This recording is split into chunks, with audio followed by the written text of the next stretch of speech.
IVM. I want to thank Intel for supporting our show. Do you remember last year when we spoke about how the Intel vPro platform is built for business? Well, I'm glad to say we've kicked it up a notch. That's right, Intel is back with a new and improved version of the platform. The new Intel vPro platform lets you do more of what you want and less of what you don't. So it's better for you and for your IT teams, who really are the backbone of keeping your work-from-home experience easy and enjoyable.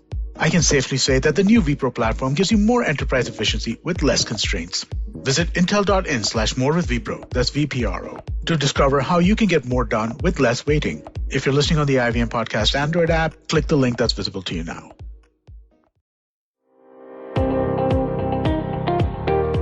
Welcome to All Things Policy, a daily podcast by the Takshashila Institution. We are a bunch of policy nerds based in Bengaluru, and we like bringing fresh perspectives to Indian affairs and Indian perspectives to global affairs. So grab a cup of coffee, sit back, and join us for today's chat. Hello and welcome to All Things Policy. Regular listeners of this podcast will know that one of the topics we most frequently grapple with over here is India's foreign policy and how India should manage its relations with great powers. So today, Suyash and I are really thrilled to have with us someone who's supremely qualified to talk about this subject, Dr. Zorawar Daulet Singh. Welcome, sir.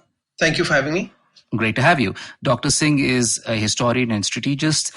His most recent book is Power and Diplomacy. It's a wonderful diplomatic history of independent India. And we're going to talk today about Indian foreign policy in general and how India can manage its relations with especially China, but also the United States. All right. I want to get started first, Dr. Singh. You know, the current situation sometimes feels unprecedented. We're dealing with the rise of China right on our doorstep. It's this gigantic neighbor. It's 5 times the size its economy is 5 times the size of ours. But is this an unprecedented situation, or has India actually dealt with something similar in the past? Thanks for that question. I think that's an important observation you made, and it sort of fits in with how I approach my most recent book. In a sense, we've sort of faced in the last decade or so a breakdown, or certainly a major breaking point in the post-Cold War unipolar system, US-led order that had come into being.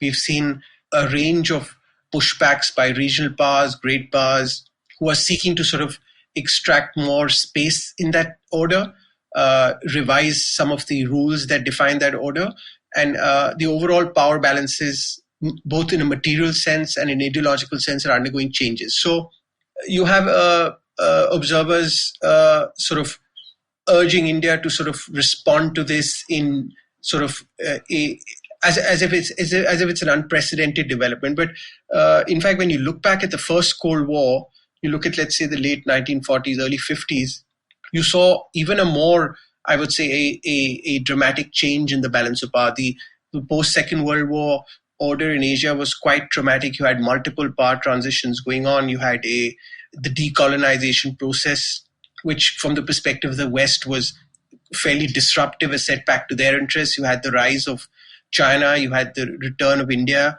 to the Asian stage. So we've been, in a sense, dealing with major changes in this Indo-Pacific Asian theater for a long, long time. And I think China's rise after 1949, or its return to the international mainstream after their century of humiliation, and our return in 47 and then 50 after a prolonged period of colonialism, it shows that we have, these are not new challenges. We felt with a fairly destabilized, disruptive periphery.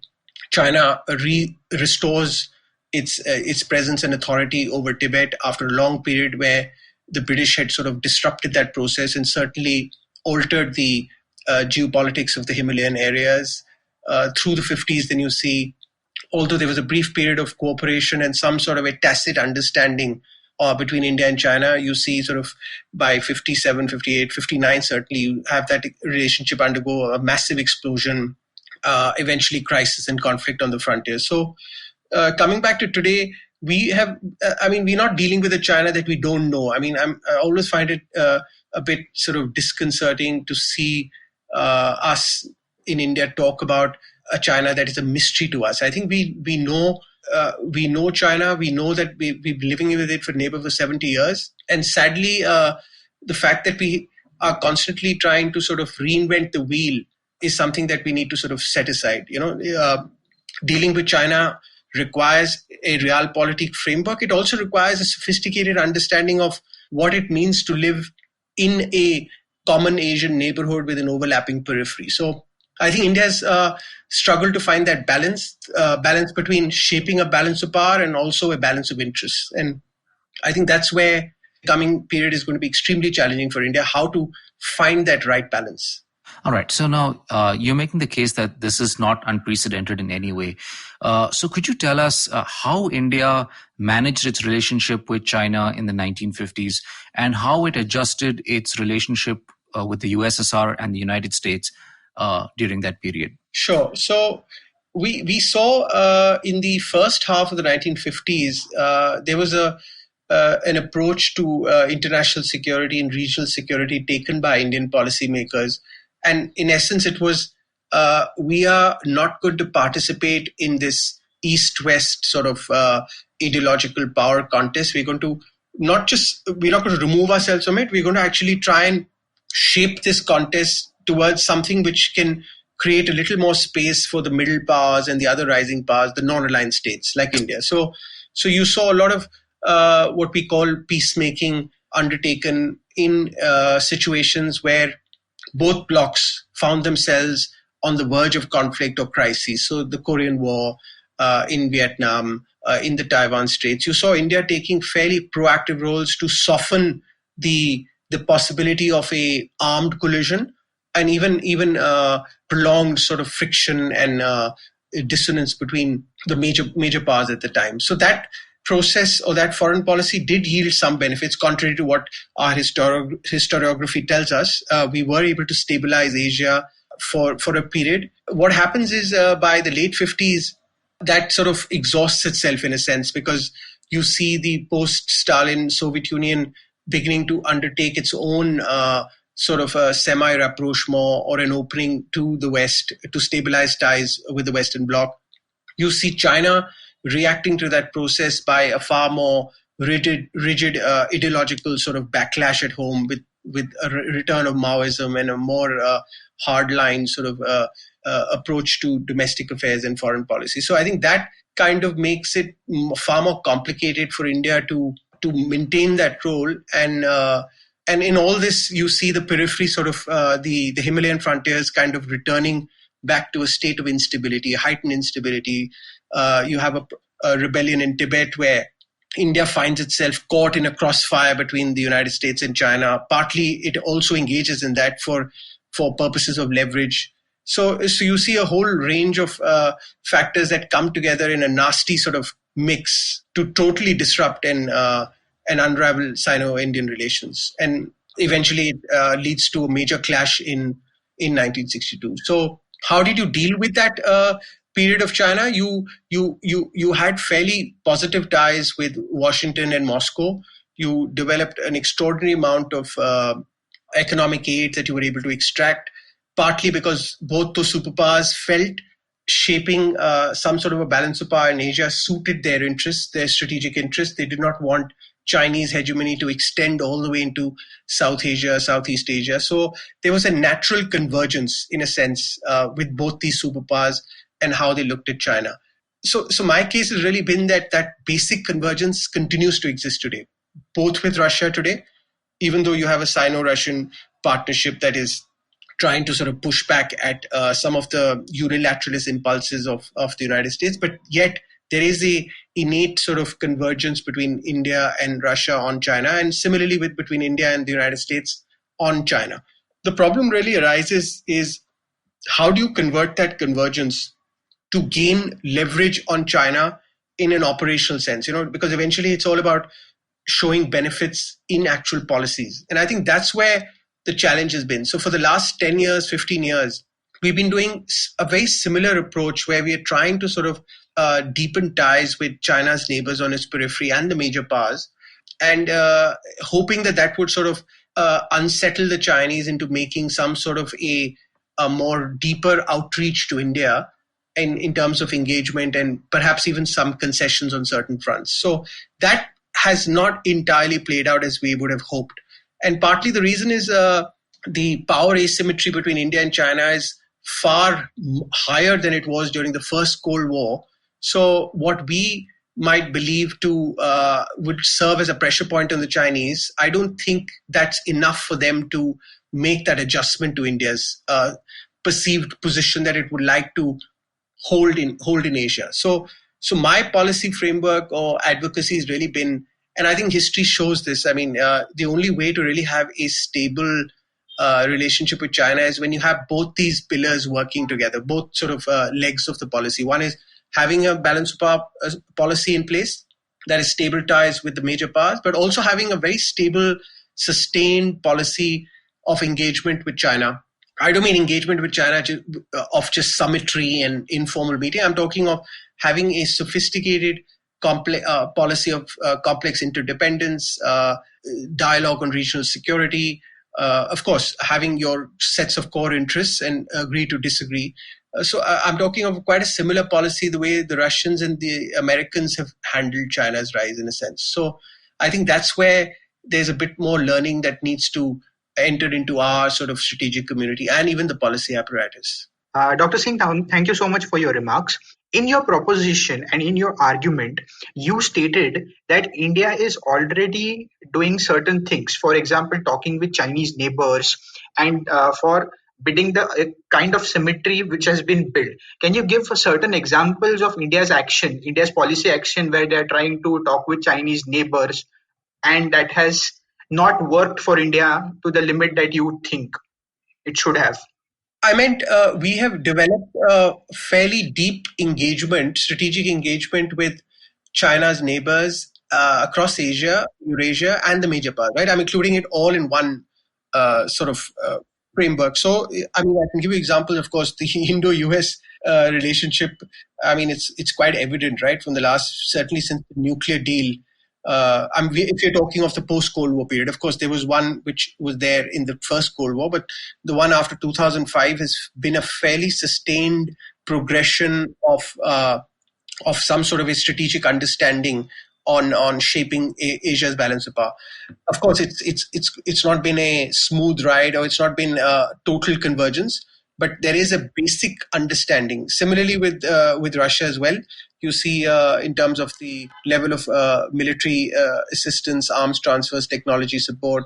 You look at the more recent attempts to sort of look at the Arctic and the northeastern parts of the Indo-Pacific. I'm talking of the recent Look East policy of Russia and India's attempts to sort of engage in Vladivostok in that Northeast Asian theater. So all that is linked with finding common ground with other actors on China's periphery that also at some sense are looking out to where China is heading in the next 10, 15, 20 years, simply by the sheer size of its power. We look at Japan, we look at Vietnam.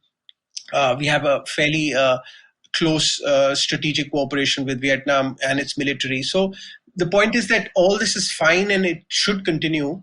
How much of this have you been able to translate into an approach from China that is saying that, okay, India is doing all these things, we now need to start changing our India policy? I think that's where it's not entirely played out to what we might have hoped. It is true that you have Chinese debates that are in the last few years are looking at India far more seriously. And in fact, they have been looking at India seriously. But are they looking at India seriously from the point of adjusting to India's rise and making that kind of accommodation to India? I don't think that's still in place. I don't think they believe that the power asymmetry has been narrowed through India's external balancing efforts for them to make those adjustments. But having said that, there is certainly a dominant or an important section of Chinese policymaking and strategists. Now, we can't sort of, it's an opaque system, but generally this is something which we can discern through our engagement with Chinese think tanks and the kind of literature that's out there, that they certainly are looking at their southwestern periphery and South Asia from a perspective that India can no longer be just ignored anymore. So they use the word irritant, or it's something that can undermine Chinese interests. So it's a policy where they want to sort of blunt more hostility or a India from assuming positions that can undermine China's interest in whether in the Indian Ocean, on the BRI, or on a whole range of fronts. But we haven't seen a positive approach from the Chinese yet to sort of try and reach out to India and do something together for the neighborhood. I think there's a lot of lofty rhetoric, but it hasn't really come across. So it's still a position of that they are safeguarding their geopolitical interests and their zone of concerns in the way they see fit from a counterbalance of our perspective, so to speak. So they've deepened ties with Pakistan.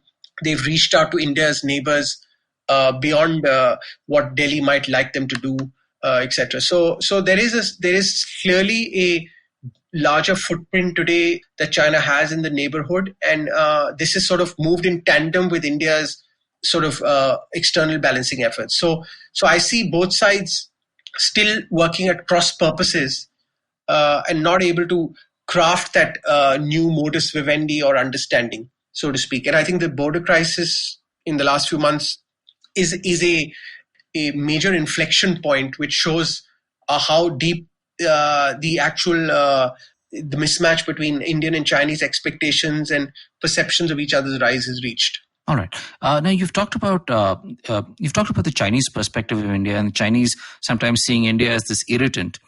If I'm a Chinese political thinker, a Chinese strategic thinker, what is my incentive? What would be my incentive to take India seriously, to consider coming to some sort of modus vivendi with India? If China were to sort of take a position that India is going to be a major player in Southern Asia, in the Indian Ocean, and perhaps a little more gradually in the Asian geoeconomic space over the next several decades, if that's the outlook that you have on India's future, then you should be investing in that rise and making the kinds of adjustments to India's rise. I think that's where the Indian side certainly wants to see that from China. Why they haven't been able to do it, or is it because they're so deeply invested in Pakistan? Is it inertia? Are they unwilling to sort of take that risk? I think this is also reflected in Chinese debates. They aren't able to sort of justify making these investments because they feel no matter what they do in their outlook and their perceptions, they're not going to be able to ever cultivate an India that is going to be moving away from the West and towards them. So I think the challenge for them really becomes, are they interested in even seeing an India that has strategic autonomy and is somewhat neutral? I think so. I think they've sort of settled on that kind of a outcome or a grand strategic goal in their minds, if they have. And that could lead to policies that aren't always going to be friendly, because if you, from the Chinese side, are seeing the Indo-US relationship move in a direction that's they see as unfriendly, then they are going to move in a direction that's going to counter that. So I think that's what we're seeing right now. Do you buy the argument that China has become more hostile towards India just because India has moved closer to the United States? I think there's definitely some merit in that argument. I think, and it's not being, we're not making it for the first time, right? Chinese scholars have written about this, that quite clearly, that any move of India's foreign policy that is overtly sort of unfriendly or antagonistic to China has repercussions, and vice versa. So that's been happening. I think the challenge now is that we have to understand that the power asymmetry. I think the challenge before India's China policy is simply that how do you manage China's rise and China's new footprint in South Asia to complement your external balancing affairs? What else can you do? Because you've been doing it for quite a bit, right? I mean, this crisis in the last few months saw a lot of a vocal sort of quest for let's do deeper stuff with the United States, with the Quad, etc. But a lot of this is already in place, right? I mean, frankly, it's not because India is sort of slowing down the process that it's not happening. I think there's genuinely a lot of churning happening elsewhere in Asia. Everyone else is also adjusting to China's rise. There's a massive amount of economic interdependence between China and the United States, China and Japan, and China and Eurasia. So there are a whole lot of other constraints that are put certain inherent structural limits to what India can do externally and in shaping that international environment. So while we continue to do that, I think we've got to make, or India's got to make certain sort of decisions in the medium term, short term, on to what extent you want to develop this relationship with China on the economy. How do you want to stabilize your Himalayan frontiers? What kind of space do you see in the neighborhood for China, and how do you want to manage that? So that framework for China hasn't really been developed as deeply in India as it should have been. I think we've been kind of reacting to this, which is a recent phenomenon, really. This phase of China deepening its footprint in South Asia is really a decade old. The latest avatar or manifestation of this. So, but it's been 10 years is a long time. I mean, by now we should have a framework that should recognize from a certain realistic framework that this is your neighbor and it's got a position now in South Asia which is difficult to dislodge. Now you've got to sort of shape it in a direction where you can get your neighbors on board to at least certain core fundamentals, right? So I think that's a challenge. It's a challenge of strategy, really, so to speak. Dr. Singh, thank you so much. I'm taking a cue from what you've said already. You say that India's strategic autonomy should be maintained going forward. But due to this action on the LAC, don't you think that India has already been pushed towards the US camp? I'm not going up to an extent of saying alliance, but deeper partnership. That's number one. And given that all has happened, what do you see? How can India deep dive into the question of BRI? We've already said no to BRI in 2017. In 2019, we were awfully quiet on BRI, but we've not engaged with China on BRI. So what would be India's policy approach towards BRI going forward? So the first part on the engagement with the United States and major powers in general has already been proceeding, and I think it will continue to proceed. What level of a bump this particular crisis sees, it remains to be seen in terms of what else can you do, because you're doing quite a lot on many fronts, really. And we're in an election cycle now in the United States. We have to still see what kind of a presidency comes in, what's their approach going to be to Asia, to globalization. So the whole range of other world order questions that also need to be sort of incorporated into your approach. So it's not just you're leaping from one direction to the other. So we are anyway leaning closer to the United States, but we also have fairly deep strategic ties with Russia. So it's a multi-vector foreign policy where China is a major part of the challenge that India's foreign policy is dealing with. But it's not the only challenge. I think that challenge of stabilizing world order and moving it in a direction of multipolarity, because we benefit from that too. So you're going to have to sort of juggle lots of different issues in how you are pursuing your goals. And that will also shape your partnerships across those issues. So that's going to carry on. I don't see India's foreign policy going through a dramatic revolution because of this crisis, so to speak, because this crisis is really one more inflection point in the balance of power that has been shifting over the last decade or so. All right. So I just want to ask you a basic question that you hear all the time. You talked about a multipolar world being beneficial to India, but it would strike me that a multipolar world only works for India if India is one of the poles. And until India does become powerful enough, wealthy enough, prosperous enough to become one of those poles, doesn't it make sense for India to draw closer to some of the other great powers like the United States or Russia? That's a good point. So I think when I say multipolar, we also have to add other aspects to it which Indian policymakers have added. So they want a multipolar order that has multilateralism in it and also a polycentric kind of framework. So we're not looking at a 19th century multipolar world, right, where you have these sort of spheres of influence and major poles that have sort of secured their own peripheries and regions, and then they're competing with each other in global or interregional contests. Because if that would happen, India, by virtue of its proximity to China, will find itself in a fairly difficult position if that's the framework of multipolarity. So what we are talking of or seeking to shape is a multipolar framework that has a reformed globalization in it, has forms of multilateralism in it. The rules, of course, and the details will be negotiated in how this order evolves. But I think it's absolutely true, your point, that we are not at this stage, because of power realities and our own comprehensive national power, so to speak, in an absolute sense and a relative sense, be ready to sort of be a magnet or a pole for others to rely upon us, right? We have massive domestic governance challenges, development challenges, modernization challenges, a whole range of aspects where the first claim to our resources will be domestic. And great powers, by definition, provide security to others. So we might be able to do that on the margins, but on the whole, I think it's absolutely correct that we will require partnerships with the major powers. So I think that's already happening. You have a deep partnership with the United States, with Russia. And I think where the controversy or the debate lies is what level of engagement you want with China's economy.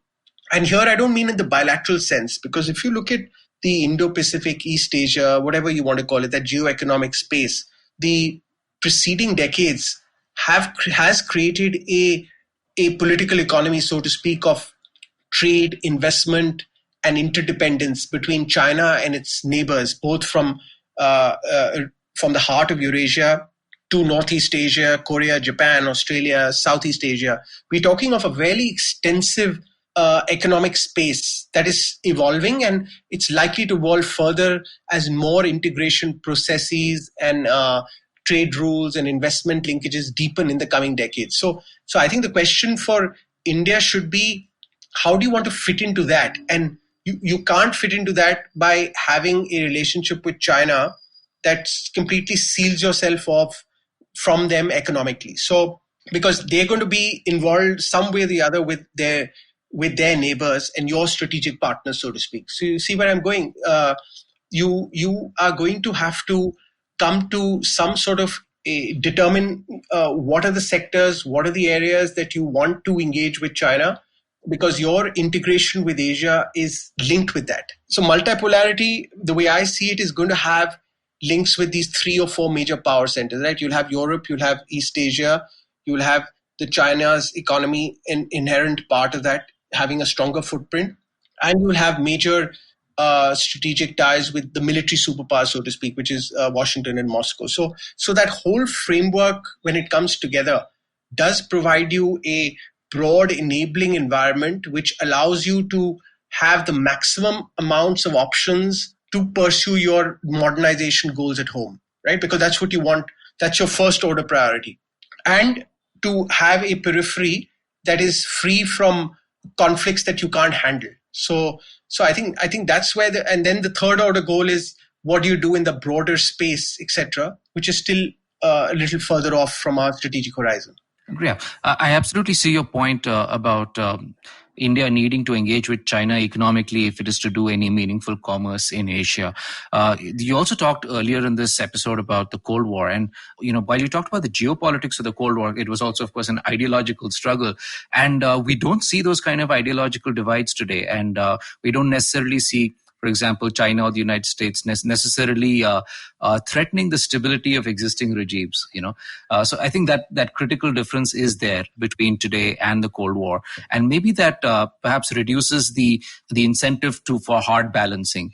But I want to ask you, if China does continue, for example, to increase its presence in the Indian Ocean region, what are India's options? Right. So I think that was the first point, was a fantastic point, that the rising powers of today, I think this argument has been made across the board.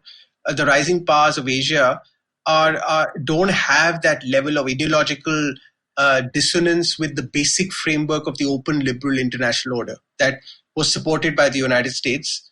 And they can actually pick up some of those responsibilities as we go along, including China. So that makes it actually, from an optimistic point of view, the power transition does not have to be as violent and as contentious as it has been in the past. It's still going to be competitive, of course, because anytime the leading contender has to give up even control to another power is going to be a contentious process, because you're losing authority. But but the basic framework of a globalized open system, if that continues, I think that's in India's advantage. So that should be a grand strategic goal of India's foreign policy. So on the Indian Ocean, I would say first we have to step back and see what are Chinese security interests or motivations for the Indian Ocean. So one of the ones which they make the case for, and it seems that's their core driver, is less linked with pushing back the United States or let's say India, and it's more to do with bypassing the sort of Malacca Straits and reaching out to their trying to secure their supply lines and their economic links with Africa and the Middle East, because a lot of it relies on the maritime sea locks which go through the Southeast Asia into the South China Sea. So they're trying to sort of circumvent that through the Bay of Bengal and this sort of CPEC that eventually goes through Pakistan. Now, how much of that really is realizable? Because at some stage or the other, they are going to find some kind of contact with India and the Indian Navy in the coming decade. And how much, how extensive and secure those lines will be, because they travel through fairly unsettled areas in Pakistan, in Myanmar. And it's not apparent at this stage how much investment China truly is willing to take and the risks China is willing to take to come to the sort of the warm water ports of the Indian Ocean and then find itself with new countervailing balances and naval coalitions here, like led by India. So I see, in fact, the Chinese investing a lot more both in their main frontline navy in the Western Pacific, which they're doing to try and push back the US and its allies there. But in terms of their connectivity linkages, I think what they're doing across Eurasia, the corridors that travel all the way to Europe through the Caspian and then parts of the BRI that come into Iran, I think the continental linkages is something where China eventually, their look west policy, I think that's where the real sort of game changer will be if they were to succeed in that. And you're already seeing a lot of that in terms of their game plan with connecting with Europe and major European economies through railroads and possibly through Iran later on. So that will be an interesting play off, because it changes the entire framework of geopolitics, where because our expectation traditionally relying on sort of how maritime powers look at the Eurasian rimlands is you expecting China to break out directly through the Navy. I mean, that's going to happen. But I think their parallel strategy of a landward continental sort of outreach and expansion back into inner Asia in a geoeconomic sense, I think that's where and through the Arctic. So they're looking at multiple options. And I don't think Indian Ocean is the only particular line of communication that they're looking for. Okay, yeah, that's fascinating, actually. We don't tend to pay a lot of attention to those overland linkages in India, except CPEC, of course. One final question I want to ask you. Tell me if you want to answer it. What do you think what do you think the impact of the COVID-19 pandemic is going to be on India-China relations? COVID-19 by itself, I would link it as what does COVID-19 do to the broader sort of framework of globalization and interdependence that was in place before. So we already saw quite a lot of deceleration and inward shifts both in Western economies and elsewhere.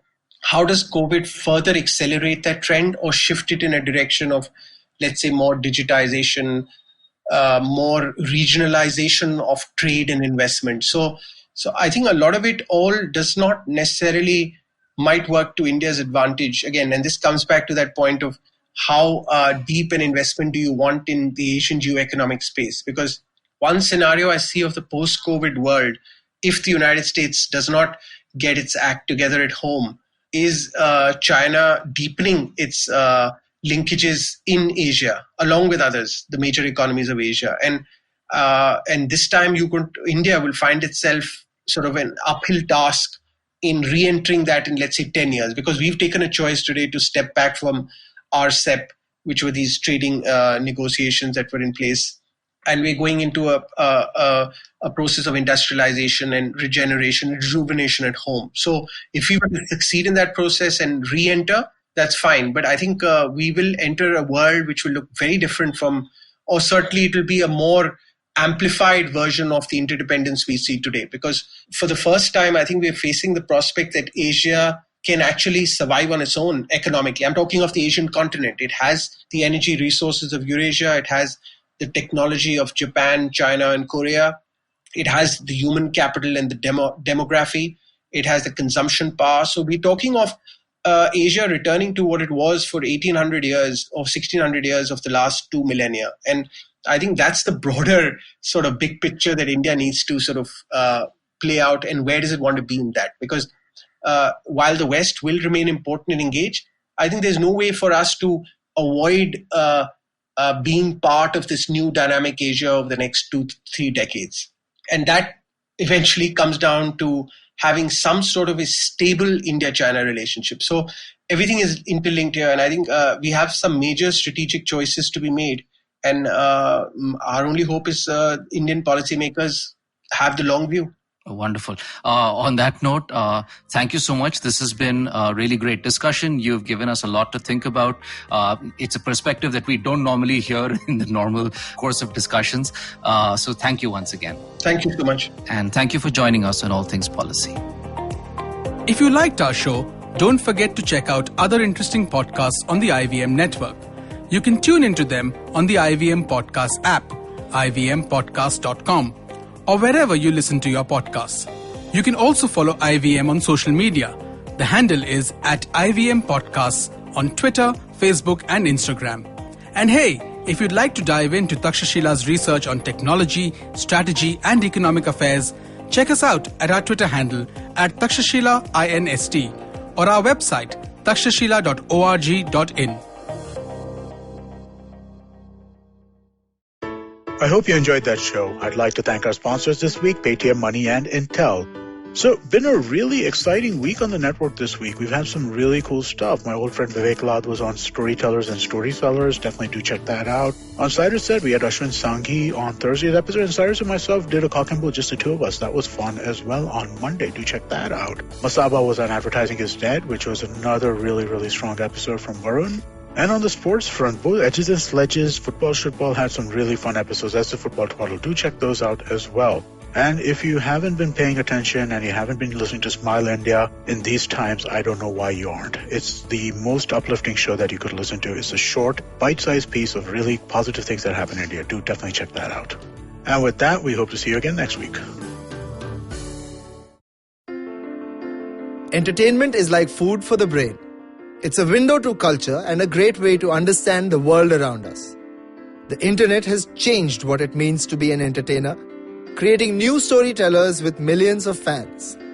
It has spawned a new breed, the story sellers, those behind the scenes creating the business for this ecosystem.